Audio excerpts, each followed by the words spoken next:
Welcome to this Zentangle Quickie. My name is Heather Hartwick Gladden. I'm a certified Zentangle teacher, and today we're going to take a look at the Tangle TunnelVizion from CZT Jody Genovese. This is I guess this is part 2, well, maybe 3 or 4, from my spooky Tangles class. Actually part 2 for after the class. I did share some prior to that, worked really, really well. All right, so this one is so interesting. Totally freeform, right?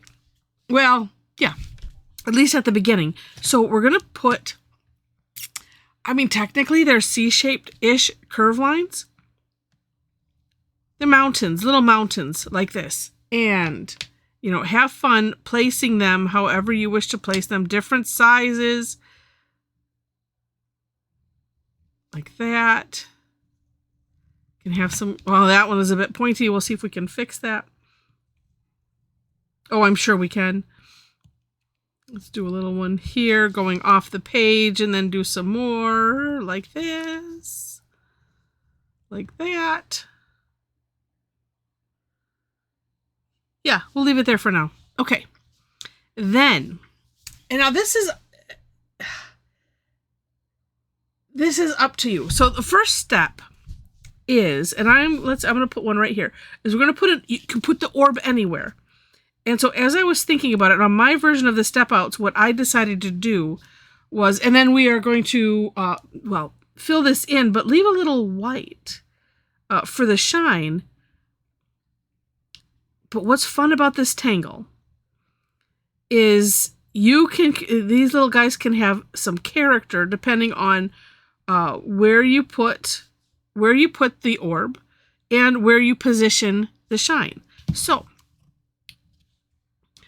here, the thoughts I was going for first was you could put all of the orbs in first and then come back and we're going to aura all of this, or do them one at a time. It's completely up to you. On my version of the step outs, I did like this where we put that in, and I think I put all of the orbs in first. But I like to just tell you, of course, it's up to you. I found it a little easier at first to do that because then I could kind of get that placement and then come back and do all of the auraing. That's just me. All right. And so we'll do that. But look, okay, so that one's pointing this way. Let's see. And like I said, they can be going any direction. Let's have this guy looking down.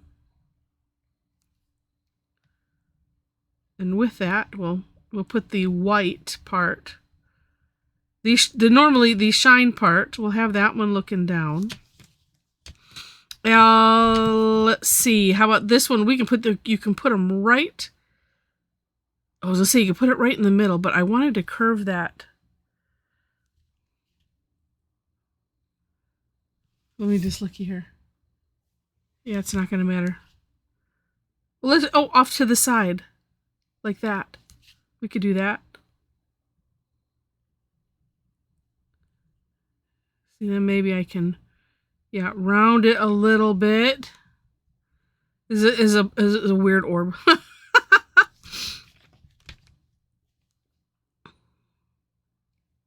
Because sometimes, the way my brain works, it's like I want to get all of this part done so I can think about it versus while I'm in the mode of it. It's like, okay, well, let's just decide all of these things.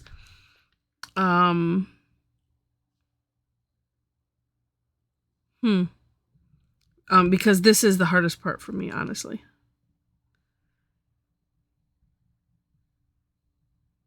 Sometimes I get in the right mindset and it's just like, oh, I don't even need to think about it. Let's try this one here towards the top. Oh, which way do we want this one looking? Back at everybody else.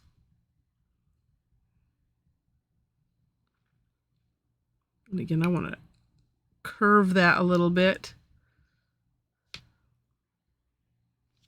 Okay.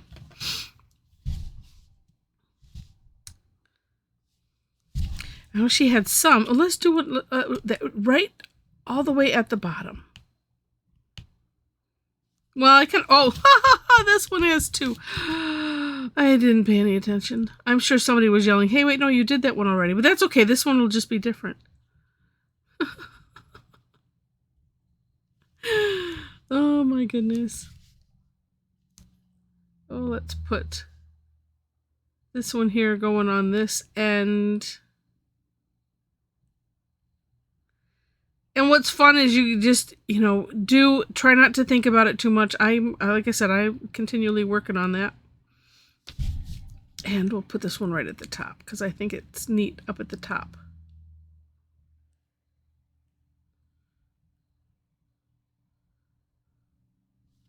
And nice to have a mixture of things because that way then the auras become extra interesting. So I'm going to start, we'll start on this end right here. Like I said, we're auraing them. And you know what? Oh, let me go back. Going back and looking. You don't necessarily want them all. Let me see if I can fit another one. There we go. In here. Take a look at the For More Inspiration link. I honestly didn't look at it when I was playing with it before. But I guess just don't worry about having nice, even auras. And then this one. And Jody says something in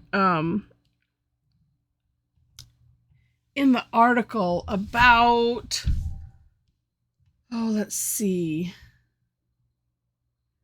Let me find it. Oh no, maybe it's well, I'm not finding it quick enough. But give it a read, and you know. But she was talking about something about the auras, and like I said, I'm not finding it enough or quick enough. But I did notice that they did kind of take on, they added character.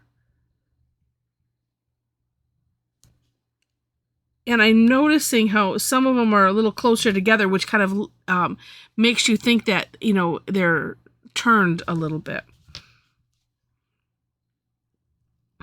And honestly, I was thinking that, you know, the whole thing is something with, it's more like these are tunnels, and this is the little eye that comes out. And then she adds in a little bonus, and I'm going to do that, I'll do that at the end.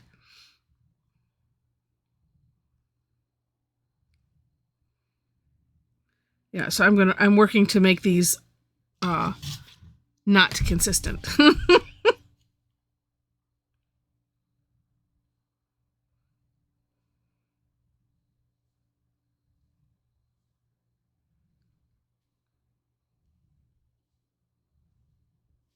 Although, like this one right here is like, well, it was starting to get a little flat, so I added some curve to it. All right, let's see what I'm going to do. Well, let's see. She says, I mean, these can be any shape. So maybe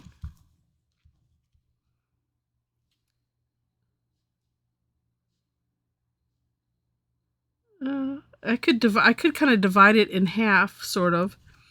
Well, let's just curve these. We'll use these. And let's do this.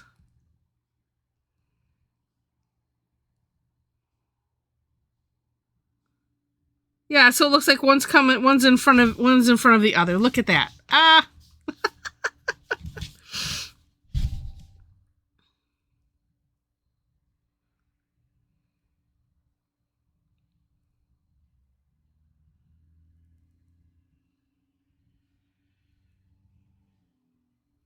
I think she said something about like the partial auras, you know, or because it's like as you're filling in, you know, use the those partials. I don't know, to me it makes it, you know, look convincing.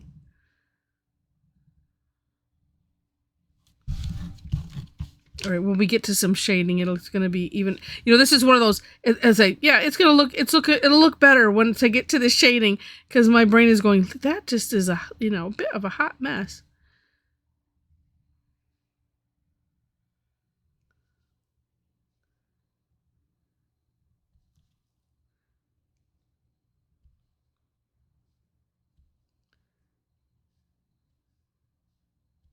Okay.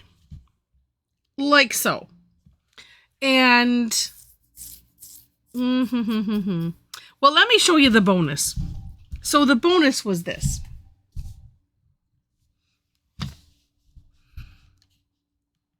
I'm going to draw a nice big orb. These are ones that escaped. That's what she says.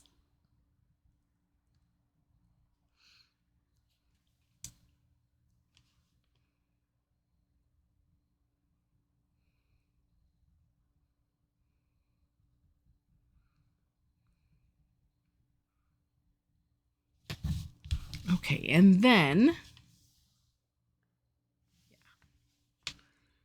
I'm going to do a bit of takeoff and land. So I'm going to trace over this a little bit and curve it down. Same thing here. Well, got a little bit thin, but that's okay.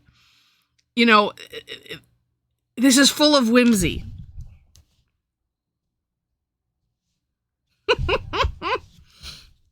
We have to do a couple.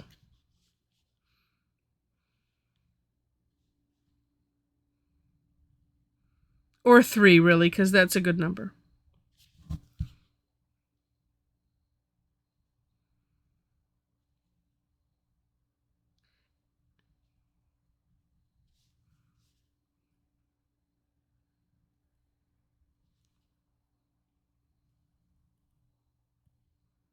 And they can just come out of wherever, because it's kind of behind.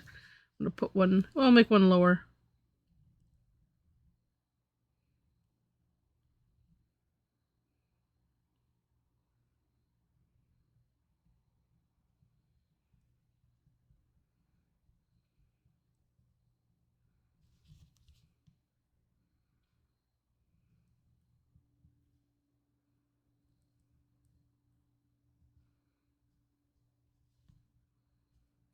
Putting some wispy lines in those like that. It's just, oh, it's just so cute. All right, now let us add some shading. And this, you know, I'm going to, let's see. I'm going to work to make them rounded.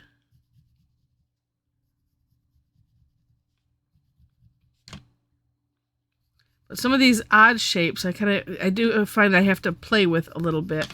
Let's just get these couple right here.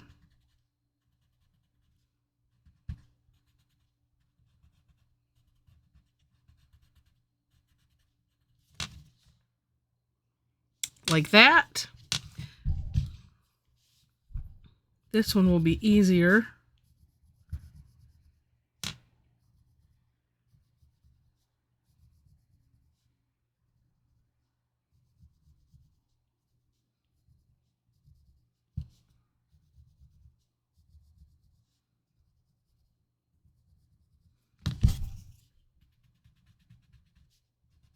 Might have to add some more graphite because it's nice to add that dramatic effect.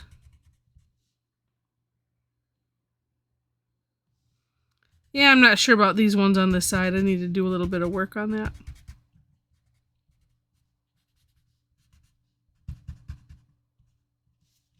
Oh, and then I'm just going to use what's left on the Tortillion up here.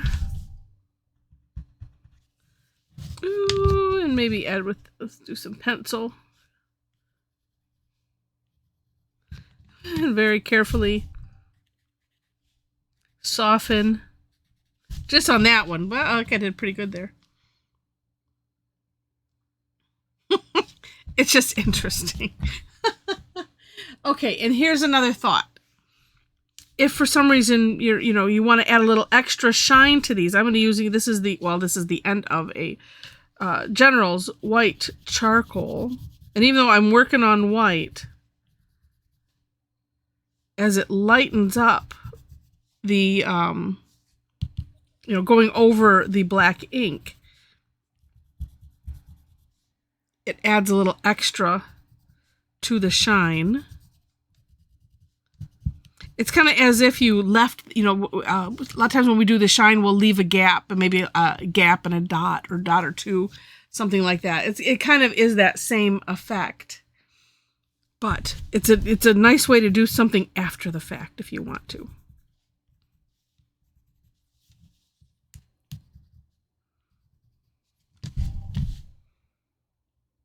Yeah. And that made an enormous difference. All right, one last thing I'm going to do on this. Maybe if I can, oops, see if I can find it here.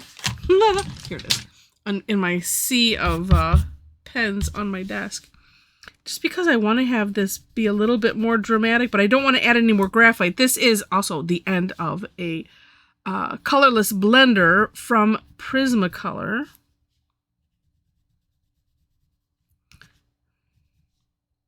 Look at how that's doing that. And you know, it even could just come out like this. Just so. I want to get like right in those lines. So right at the edge.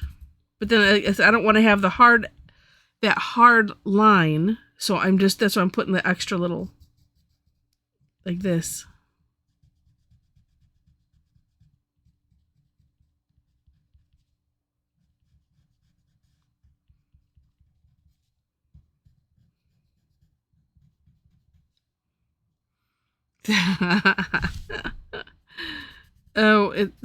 You know, if you don't have one, highly recommend getting a colorless blender. Not just for colored pencils.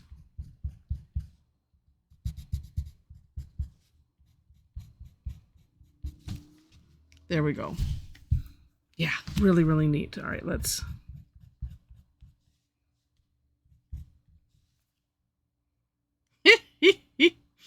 You know, they're just kooky. That's what they're supposed to be. Let's get a little bit, because this one is in front of that. Yeah, that helps.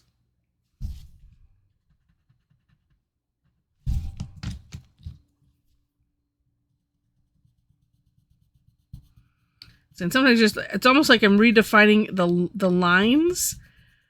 Sort of, but with this, so that way I can get that graphite just a little bit darker. Okay. Totally fun. Oh, well, I hope that you have enjoyed this one.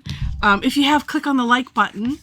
And if you liked it enough to see more, I hope that you would subscribe to the channel. Let me show you, this is my second tile from our Spooky Tangles class. And I started off with doing it in white. I had this prepped tile that I didn't know what I wanted to do with it. And so I'm like, oh, this will be perfect. And it turned out pretty good. I'm seeing, I was like, I like those little lines I put. I'm gonna have to put them on these guys. But yeah, I started off with white and then decided, well, hey, let's do some in black. And then this, we have Wriggle and Hat Flocks. These are tangles that I have previously done. And I forgot what that one was called. Was it Bug Line or something? I can't remember what that one was called. It's fairly recent. But these you can find if you go to I call it the homepage of the channel. Click on my picture or my name. That'll take you to the homepage of the channel. Find the playlists and you will see there listed spooky tangles. So I don't think I have the entire collection there, but there's a good 30-some tangles listed. So anyway, lots of fun with this. And you know, and if you would like to join, this is one of the classes that has a fee. I do teach on Tuesdays and Thursdays. Tuesdays are you know, when I have these type of classes, except for the third Tuesday, which is Tough Tangle Tuesday. That one is free. Then Thursdays, the other day that I teach regularly, that is completely free. We'll take a tangle or two, play with it, and it's an amazing time had by all. So if you'd like to join me, when you go to the description section, underneath those links to the step outs, you'll find my link tree. So there is everything. There are 2 links. And I should add, there's a third place that I'm going to start posting classes. When I get to doing that, I will add that. So, always check back to the link tree. You can bookmark it. It's just essentially it's a website. But you can follow me at those sites. And then when I post classes, you will find them. And then you can also sign up for them, see them in your time zone and things like that. What else is on there? Well, if you'd like to join me and a bunch of other Tangle addicts on Facebook to, talk all things Zentangle and share your lovely work and stuff like that, we'd love to have you join us. That link, once you click it, you have to answer the 4 questions. And then, as soon as I see it, we'll let you in. Let's see what else is on there that I like to mention. I think that's pretty much it. So it's all self-explanatory. I just like to highlight those couple things. All right. So with that, thank you again so much for watching, and I wish you happy tangling.